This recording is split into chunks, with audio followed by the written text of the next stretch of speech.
Tawag daw ng tawag si Ate Lourdes sa cellphone mo. Pero cannot be reached ka daw.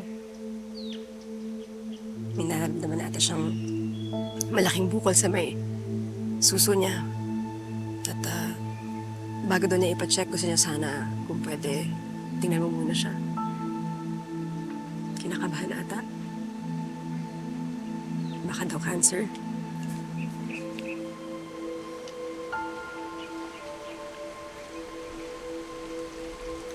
Naalala mo dati nung tinanong mo ko,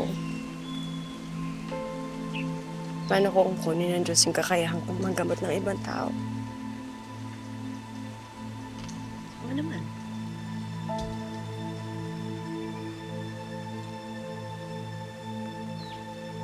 Kung makakausap ko siya ngayon,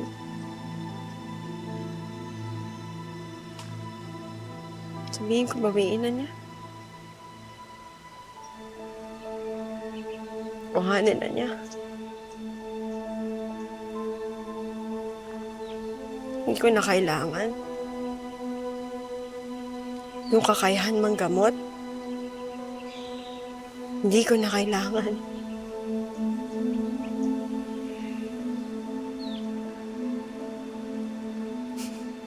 Kailangan ko yung mag-ama ko. Hindi ko kailangan ng ibang pamilya.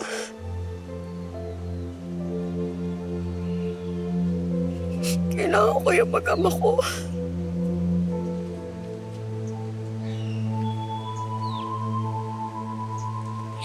Ayoko na. Kung para sa akin lang, ayoko na. Bawiin na niya. Parang nalulunod yung mag-ama ko habang sumasagap ako ng ibang tao. Kung parusa to, ang sama naman niya. Ang lupit naman niya sa akin. Kung parusa to, ako na lang. Ako yung patayin niya.